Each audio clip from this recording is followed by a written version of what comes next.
Oi, gente, tudo bem? A paz do Senhor. Hoje, como mês de Setembro Amarelo, que fala da prevenção ao suicídio, eu gostaria de trazer como tema a moralidade do suicídio e a questão do perdão. Mas antes, gostaria de dizer o seguinte: o que é o suicídio? Segundo a Organização Mundial da Saúde, o suicídio é um ato deliberado executado pela própria pessoa cuja intenção seja a morte, de modo consciente e intencional usando um meio que acredita ser letal. Quais as fases do suicídio? 3. Ideação, planejamento e execução. Como eu posso ajudar uma pessoa com risco de suicídio? Primeiro, procurar um lugar tranquilo e privado para conversar. Segundo, reservar o tempo que for preciso e ouvir efetivamente e atentamente. Terceiro, entender seus sentimentos. Quarto, dar mensagem não verbais de aceitação e respeito. Quinto, conversar honestamente e com autenticidade. Sexto, expressar respeito pelas opiniões e valores da pessoa. E sétimo, mostrar preocupação, cuidado e afeição.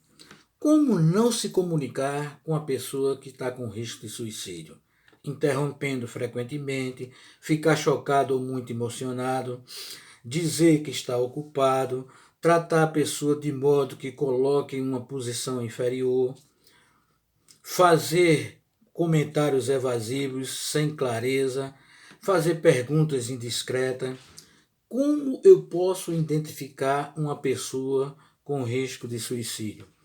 Através dos comportamentos retraídos dela, inabilidade para se relacionar com a família, com os amigos, mudança na personalidade, irritabilidade, pessimismo, depressão, um desejo súbito de concluir as tarefas pessoais, organizar documento, escrever um testamento, ter sentimento de solidão e desesperança.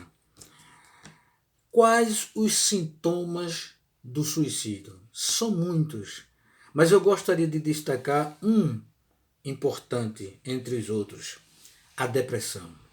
Segundo André Solomon, ele definiu a depressão como engolir seu próprio enterro a cada dia. Ele disse que a depressão ela ceifa mais anos de vida que a guerra, o câncer e a AIDS juntos. Ou seja, a depressão é a maior assassina sobre a face da terra.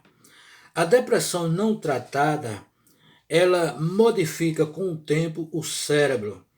Ela tem o poder de afetar o cérebro, afeta também nas relações, no trabalho e nas atividades e nas rotinas diárias.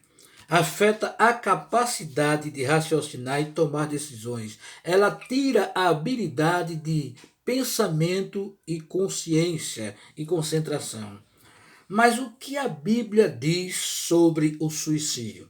Como nós já vimos antes, o suicídio pela Organização Mundial de Saúde, agora teologicamente o suicídio é um autoassassinato contra si próprio. Êxodo capítulo 20, versículo 13. A maioria das religiões consideram há muito tempo o suicídio como um ato imoral.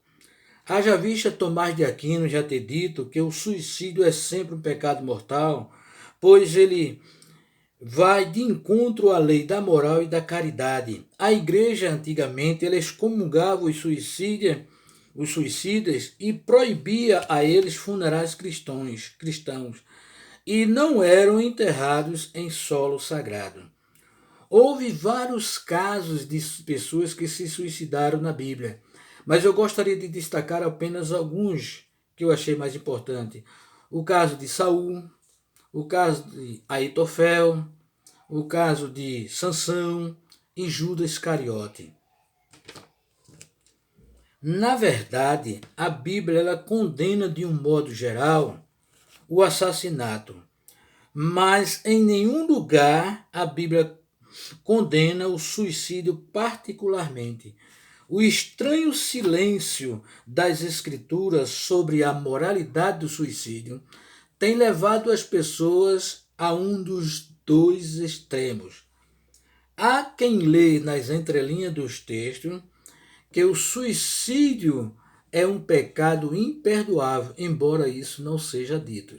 Outros minimizam o suicídio inteiramente, alegando por esse não ser condenado é um pecado, não ser condenado, ele é moralmente neutro ou desculpável. Aí a verdade fica meio termo entre esses dois extremos.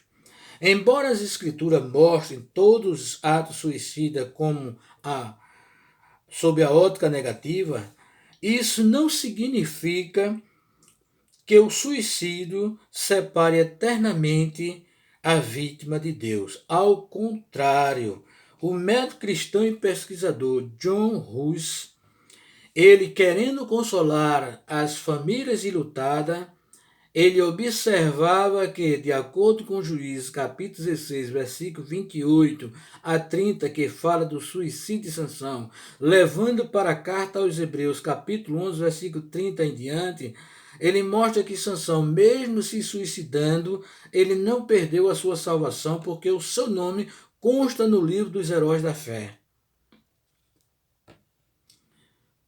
E de acordo também com Mateus capítulo 12, versículo 31 e 32, mostra que o único pecado imperdoável é a blasfêmia contra o Espírito Santo. Outro aspecto interessante é que a Bíblia mostra ou relata pessoas com que se desesperaram com a vida e desejaram até a morte, mas não escolheram o caminho do suicídio. Rebeca, Raquel, Moisés, Elias, Jó, Jonas e até Paulo também. Há esperança para o suicida? Os cristãos, especialmente pastores e capelães, ficam muitas vezes de mãos atadas, pois querem oferecer consolo à família enlutada, mas não podem afirmar com total confiança que o falecido está no céu. Muitas tradições cristãs creem que a pessoa não será julgada pela natureza da sua morte, mas pela natureza de sua vida. Um ato único não invalidará a vida inteira da pessoa, principalmente se esse for um ato de desespero, nada característico da identidade moral demonstrada pela pessoa em vida. Há uma diferença importante a ser mantida entre as disposições morais básicas e os atos isolados. Em outras palavras, o ato do suicídio isoladamente não nega a integridade moral da vítima. Se uma pessoa amada almejava, desejava viver uma vida discipulada cristão, uma vida de fé, uma vida de esperança e de amor, então podemos ver que esse ato foi uma aberração trágica que afetou o que outrora em vida era boa. O suicídio também levanta a questão da intenção. Se o suicida está arrasado devido à agonia do desespero, será que ele pode ser considerado responsável por sua escolha? Será que Deus derrama a sua graça sobre os que não sabem o que estão fazendo? Será que Deus aceita os que são incapazes de tomar decisões conscientes, como os bebês, os deficientes mentais e os que sofrem de síndrome de Down? Porque, como a gente já viu antes, a depressão ela tira a possibilidade, a capacidade da pessoa raciocinar, da pessoa tomar decisões, da pessoa pensar e raciocinar de consciência. Então, será que essa pessoa ela pode ser responsável por esse ato? A Bíblia diz em Isaías 35:8 que nem os loucos errarão o caminho. Certo? E se o suicídio também significa dar-se à morte, será que Jesus também se suicidou, de acordo com o Evangelho segundo escreveu São João, capítulo 10, versículo 11, versículo 17, versículo 18, ainda no Evangelho segundo escreveu São João, capítulo 15, versículo 13? Será que Jesus se suicidou? Claro que não. O destino do suicida pertence a Deus e não a nós. Deus não deu procuração para ninguém assentar no seu trono e julgar. Ao cometer o suicídio não condena mais do que outro pecado pelo qual não tínhamos pedido perdão até o momento da morte. 1 Coríntios capítulo 3, versículos 19 a 32, 2 Coríntios capítulo 4, versículo 17, Romanos 8 e 18. Né? O suicídio pode ser considerado uma apropriação indébita, porque como a gente já viu em estudos anteriores, a apropriação indébita é aquilo que não me pertence e eu me apodero. Ora, se só Deus pode dar e tirar a vida, no momento que eu tiro a minha vida, eu estou me apoderando de algo que não me pertence, que é o poder de tirar ou de dar a vida. Então, é uma apropriação indébita. Né? Nesse caso. E o que dizer do caso de Sansão, que morreu pelo país, no caso de Paulo, que morreu por Cristo, o bombeiro que morre ao salvar vida, o policial que perde a sua vida para dar segurança à sociedade e por aí vai, etc. O que dizer da ortotanásia? Né? A nossa lei diz que viver é um direito e não uma obrigação. E por conta disso, o suicídio não é considerado um delito. Agora, ajudar alguém a se matar é um crime, que se chama, ou que chamamos muitas vezes de induzimento, instigação ou auxílio ao suicídio, de acordo com o artigo 122 do Código Penal.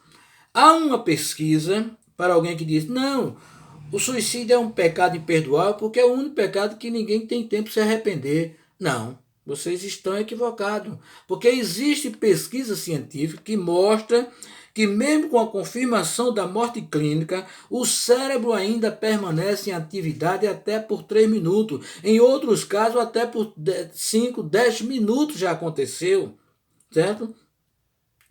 E Isaías 35:8, como eu já disse, que fala nécio, que no hebraico é Evil, que significa nécio, tolo, bobo, incapaz, que está em Provérbios 10, 14, 12 e 15. O nécio é aquele que é desprovido de conhecimento, de discernimento, é uma pessoa estúpida, ignorante, é aquele que não tem aptidão ou competência. E halal, do hebraico, que significa ser louco, e rolelá, que significa loucura, insensatez, que não tem capacidade ou sentimento de coerência, certo? Então, o que é que eu quero dizer com isso? Que nós temos que parar de julgar as pessoas, dizer que uma pessoa, por ter cometido suicídio, está no inferno, amém? Que Deus abençoe a todos, em nome de Jesus.